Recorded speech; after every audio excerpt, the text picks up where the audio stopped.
I am absolutely and utterly a believer in hard work. I'm a proponent of hard work. I have all this money and all I do is work. My entire life is work. This podcast is work. I'm getting in the car and going to another meeting, work. I'm going, that's work. People who are in charge of the world don't care about anyone but themselves. They don't care about you, whether you're gay or straight. They're not interested.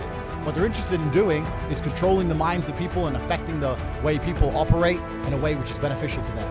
I don't want to get too political on this podcast to say what they're really doing, because the video will get taken down. Once you get to a certain level of incomes and wealth, everything becomes free. And that's what I'm like now. I don't know the price of anything I eat or buy.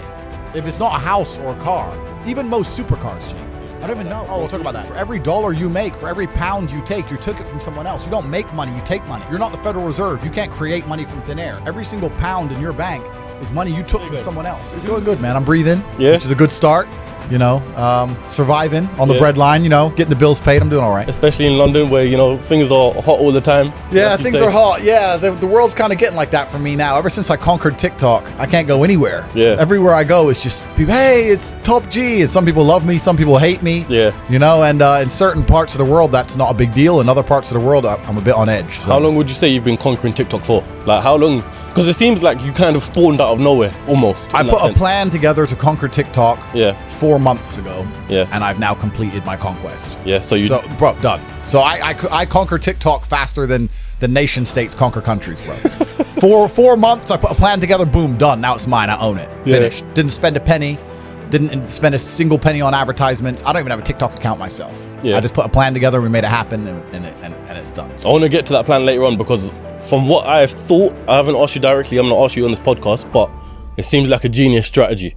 I think I know what it is. Yeah, I'd like to say I know what I'm doing, right? Yeah. I must be doing something right. Yeah. Because life seems to be going pretty well. So we put the plan together and then we executed it. And a lot of the time, it's not just the plan; it's the execution and the tenacity behind the execution. Yeah, we were tenacious, like we always are, and we moved with speed and we got it done. Well, and that's the thing about the way I talk and the things I say. Some people find it inspirational, and some people are upset by it, and their ego prevents them from learning from it. Yeah, but it's. The kind of people who are really genuinely upset by what I say are the kind of people who can't truly learn anything and become successful in life. Yeah. I obviously know what I'm talking about to some degree, right? So if Mike Tyson walks in here and tells you he's going to teach you how to box and says you can't fight, you're a pussy, if that upsets you, then you can't learn, right? It's Mike Tyson. Just shut up and listen. Yeah. If someone, Richard Me, comes along and says, Andrew, you don't know shit, you're a dumbass and you're a brokey, I'm going to sit there and go, okay, maybe I'm a brokey, Elon. Tell me something. Right, I'll listen, but if you're gonna sit there and go, "Don't call me names," and then I not listen, you're never gonna get anywhere, right? You don't become the master unless you're very, very good at being a student. And I've always been very, very good at knowing when to shut up. But I've got to a point in my life now where I don't have to shut up ever, so I don't. How long would you say you were a student for? That's interesting. Yeah, I'm still a student of life, right?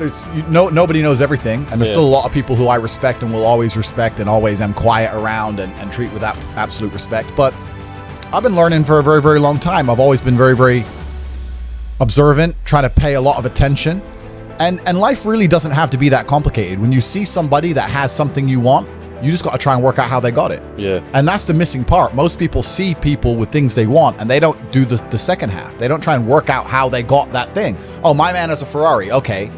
I wish I had a Ferrari. Okay. They don't sit there and go for an hour, how did he get a Ferrari? It doesn't cross that part is the part they don't want to do, right? They just go, oh, here's a Ferrari, wish I had a Ferrari, and they go back to TV. Yeah. And that's why they lose.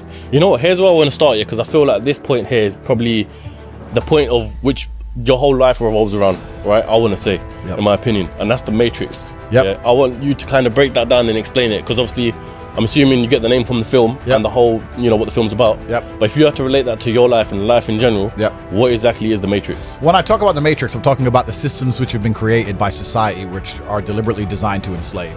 In the movie, the Matrix were used for our body heat, but here in this Matrix, we're used for our efforts and our energies. And you're existing inside of a system which is deliberately rigged to make the rich richer and for the poor to stay poor. Yeah. And you can sit there and get upset about it. You can sit there and cry about it and say the system needs to change, which is what some people do, socialists, XYZ. But I know that's a waste of time, right? That's futile. The best thing to do is to understand the rules of the game and find a way to win. So yes, the game is rigged. Yes, the rich are always going to get richer. Yes, the poor are always going to struggle. And that's the way the game is set up. So you still need to find the best move on the chessboard. There's no point sitting there saying, I want to play a different game, because that's never going to happen. Because the people with the money are the people who have the control and they have the power, and why would they have the game set up any other way? Why would they change it? Right? It's also the basic of economics. I think a lot of people don't understand the true basics of economics, and the basics of economics state that even giving money to the poor, it ends up back in the hands of the rich. There's no way to stop the rich getting richer. I've already explained this before, but I remember during COVID when they did the stimulus checks and they passed out all this free money to everyone, $1,000. In England, they gave a lot more money, but in America, everyone got like $1,400 each, and everyone was happy about it, saying, "Oh, he's giving money to the poor."